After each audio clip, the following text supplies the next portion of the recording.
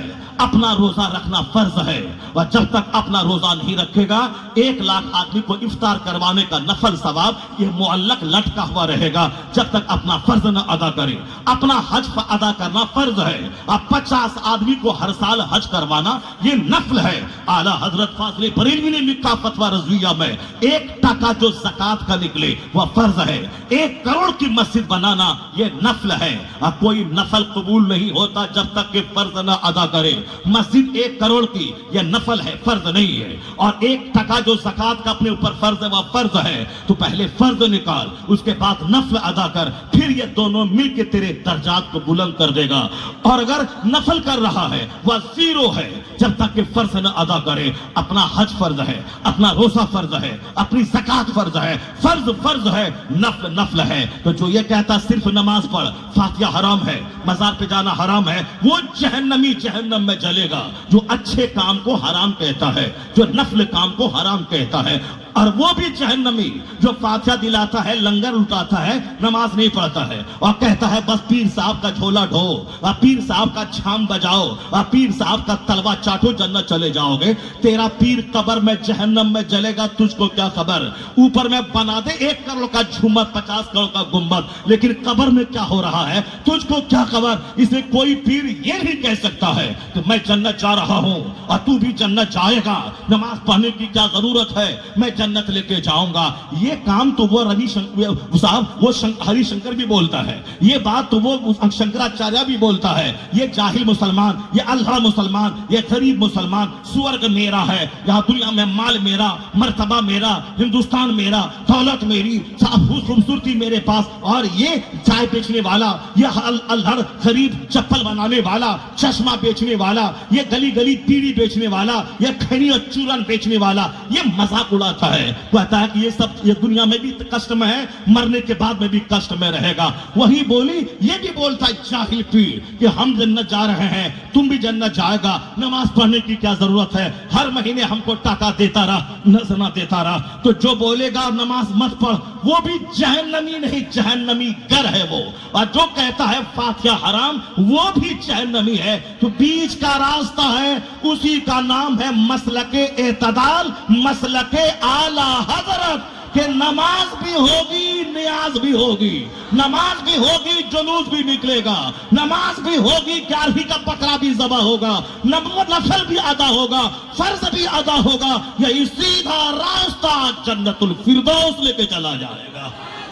یہی ہے مسلک اعلیٰ حضرت, یہی ہے مسلک اعتدال, یہی ہے بزرگان دین کا مسلک, یہی ہے غوث و خواجہ کا مسلک, یہی امام اعظم کا مسلک, یہی حسن کریمین کا مسلک. نماز چھوڑ کے کوئی نفل بے وزن ہے, نماز کے ساتھ نوافل کا درجہ بلند ہے. یا دونوں مل کے تجھے معرفت کے قریب کر دے گا, یا دونوں مل کر تیرے درجات بلند کر دے گا. ہم سنیوں سے شکایت یہی ہے, یہ نفل کو فرض کا درجہ دیے ہوا ہے اور فرض کو سائٹ سبسیڈری کا درجہ دیے ہوا ہے. اس کو کوئی بھی کہیں بھی دیکھ سکتا ہے, اس کے علاوہ کوئی بات میں دم نہیں ہے. چاہے وہ بولے کہ ہم یہ پڑھتے ہیں تو یہ ہو جاتا ہے, ہم یہ وظیفہ پڑھتے ہیں تو ایسا ہو جاتا ہے. کوئی وظیفہ پڑھ, مصطفیٰ سے بڑھ کر کوئی وظیفہ نہیں ہے, سرکار کی تعلیم سے بڑھ کر کچھ نہیں ہے. اسلام ہے ہی وہ, میں نے خدا کو نہیں دیکھا, مصطفیٰ نے کہا خدا ہے, میں نے مان لیا. قرآن ہم پر نازل نہیں ہوا, حضور نے کہا یہ اللہ کا کلام ہے, ہم نے مان لیا. حضور کی زبان سے قرآن بھی نکل رہا ہے اور حضور کی زبان سے قرآن کی تشریح حدیث بھی نکل رہی ہے, مگر مصطفیٰ کہتے ہیں یہ اللہ کا کلام ہے, وہ کہتے ہیں یہ میری بات ہے. تو حضور کی زبان سے دونوں چیزیں نکل رہی, جو اللہ کا کلام آپ پر نازل ہوا وہ بھی مصطفیٰ کہتے ہیں لکھو, اور جو مصطفیٰ اس کلام کی تشریح و توضیح حدیث کی صورت میں کرتے ہیں وہ بھی کہتے ہیں لکھو. تو ہم نے تو نہیں جانا کہ قرآن ہم پر تو نازل نہیں ہوا, وہ تو مصطفیٰ پہ نازل ہوا. تو اب ہم آنکھ بند کر کے بلائنڈلی مصطفیٰ کی بات کو مان رہے ہیں. جو کچھ حضور نے کہا وہ حق ہے, حضور سے ہٹ کے کچھ نہیں ہے. وہی ہے صاحب شریعت, وہی مصطفیٰ جانے رحمت ہی ہیں, وہ ہمیں خدا کی معرفت دینے والے, وہی آخرت کا راستہ بتانے والے. تو حضور سے ہٹ کے کوئی چھال بجائے اپنی خانقاہ میں, یہ بولے ہماری ایجاد ہے, جو ایجاد مصطفیٰ کی حدیث سے ٹکرائے اس کے منہ پہ مار دے. سنت سے ہٹ کر, قرآن سے ہٹ کر, سنت کو جس صحابہ نے سمجھا اس سے ہٹ کر, جس تابعین نے اس صحابہ سے روشنی حاصل کی اس سے ہٹ کر, ائمہ مجتہدین نے جو صحابہ اور تابعین سے نور حاصل کیا ان سے ہٹ کر کوئی راستہ الگ سے کوئی پیدا کر رہا ہے اور وہ راستہ اسلامی احکام سے ٹکراتا ہو, وہ راستہ اس کے منہ پہ مار دیا جائے گا. وہ جہنم کا راستہ ہے, وہ جنت کا راستہ نہیں ہے. جنت کا راستہ یہ ہے, مصطفیٰ نے فرمایا ہے, اللہ پر ایمان, آخرت پر ایمان, جنت جہنم پر ایمان. اللہ ہی روزی دینے والا ہے اور جھوٹ بول کے روزی مت کما جب اللہ روزی کا مالک ہے. چاہے 10 بچے کیوں نہ ہو, چاہے 1 بچہ کیوں نہ ہو, اللہ روزی دینے والا ہے. تو تم کیوں نسبندی کروا رہا ہے؟ تم کیوں اپنے بچوں کو ماں کے پیٹ میں ذبح کر کے بچوں کا قاتل باپ تو بن رہا ہے؟ اللہ نے کہہ دیا قرآن میں, لا تقتلوا اولادکم خشیۃ املاق, غریبی کے ڈر سے بچوں کو قتل مت کر, میں تمہیں بھی روزی دیتا ہوں, تیرے بچوں کو بھی روزی دیتا ہوں. پھر جب روزی دینے والا اللہ ہے, میں کیوں قتل کروں؟ جو بچہ اللہ دے رہا ہے اس کو تو کیوں ذبح کر رہا ہے؟ ایک آدمی کی شادی کے 25 سال ہو گئے, وہ روزانہ ٹرائی کرتا ہے, ایک بچہ نہیں ہوا, اور یہاں تو ایک دن بیوی کے پاس گیا بچہ ہو گیا, اور پھر یہاں جب سال میں ایک بچہ ہو گیا, 10 سال میں 10 بچے ہو گئے. اس کا مطلب ہے کہ اپنے ہاتھ کی چیز نہیں ہے کہ جیسا بچہ چاہے ویسا نکال لے. یہ کوئی فیکٹری نہیں کہ اس فیکٹری سے مال تیار کر لے. اگر فیکٹری ہے تو وہ بانجھ ہے, وہ عورت بانجھ ہے, وہ شوہر تڑپ رہا ہے. 50 بار اجمیر گیا, بچہ نہیں ملا. 99 آدمی اجمیر گئے, سب کو مل گیا. میرا ایک پڑوسی ہے, وہ 3 بھائی, تینوں کو 5 بیٹیاں, بیٹا نہیں. پہلے ایک بھائی گیا, دوسرے سال بیٹا ہوا, پھر دوسرا بھائی گیا, اس کو بیٹا ہوا, پھر تیسرا گیا, اس کو بیٹا ہوا. یہ دیکھ کر سارا گاؤں والا دنگ رہ گیا. وہاں بیٹا بنانے کی فیکٹری ہے اجمیر میں. ہاں, وہ سمندر کے مانند ہے اجمیر میں. جب سے غریب نواز نے دین کا کام کیا, 90 لاکھ کو مومن بنایا, رات بھر جاگ کے عبادت کی, جس نے اللہ کی کوئی بات نہیں کاٹی. اب غریب نواز کو اللہ نے اتنا بڑا مرتبہ دیا کہ غریب نواز جو بات کرے اللہ ان کی بات نہیں کاٹتا ہے. یہی وجہ ہے کہ غریب نواز مثل سمندر کے ہے. ہندو جائے وہ بھی لاتا ہے, پارسی جائے اس کو بھی بھیک ملتی ہے, کرسچن جائے اس کو بھی بھیک ملتی ہے. تو بھیک ملنے کا مطلب یہ نہیں کہ غریب نواز ہم سے خوش ہے. اگر کوئی کلکتہ کا کوئی پاکھنڈی, کوئی ڈکیت اور چور فارچونر لے کے چلا جائے اجمیر, وہاں چابی جا کے پھینک دے اور بولے بابا یہ آپ نے فارچونر ہم کو دیا ہے, آپ نے فارچونر ہم کو دیا ہے, آپ نے فارچونر ہم کو دیا ہے, ہم اس کو لے کے آئے ہیں. کیا مطلب؟ بابا یہی بولتا کہ ڈکیتی کرو, چوری کرو, اور چوری کی فارچونر خرید کے یہاں آ جاؤ اور ہمارے دروازے پہ چابی پھینک دو اور تو بولو کہ ہم نے بابا کے آشیرواد سے یہ فارچونر خریدا ہے. وہ مثل سمندر کے ہے, وہاں سب سماتے ہیں, کرسچن ہوں, سکھ ہوں, یہودی ہوں, مگر سب کو بھیک ملتی ہے. مگر سب کو دیکھ کر غریب نواز کا چہرہ نہیں کھلتا ہے. سب سے غریب نواز خوش نہیں ہوتے ہیں. غریب نواز اس سے خوش ہوتے ہیں جو وہاں سے ایمان کی پختگی کی بھیک مانگتا ہے, عمل کی درستگی کی بھیک مانگتا ہے. رضا کو برا کہنے والا, غریب نواز کی قبر پہ چادر بیچ کے کھانے والا, تو جو یہ کہتا ہے کہ میں آلہ, یہ پٹھان کہاں سے آ گیا, میں بڑا, تو خاموش رہا. تو داڑھی کو چھلوا اور کالی ٹوپی پہن اور پیلی پٹی پہن اور پھر پاؤں میں کڑا باندھ اور عورتوں کے بدن پہ ہاتھ دے کے اس کے پرس کو لوٹ کے تو کھا اور رجسٹر میں نام لکھوا کے پیسہ لے کر کے اپنا محل بنا. مگر رضا کے خلاف کچھ مت بولنا اور ان کی عزت پہ حملہ مت کرنا. چادر بیچ کے کھانے والا, پھول بیچ کے کھانے والا, عورتوں کے پرس کو لوٹ کے کھانے والا, یہ چلا ہے رضا کے خلاف. رضا کا بیٹا چادر نہیں بیچتا, پھول نہیں بیچتا.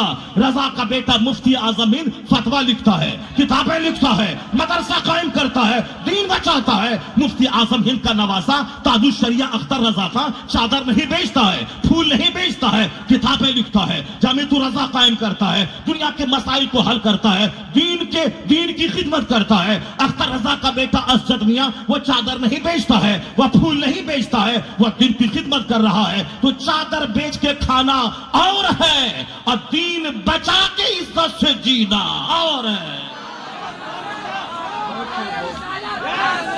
پتا چلے گا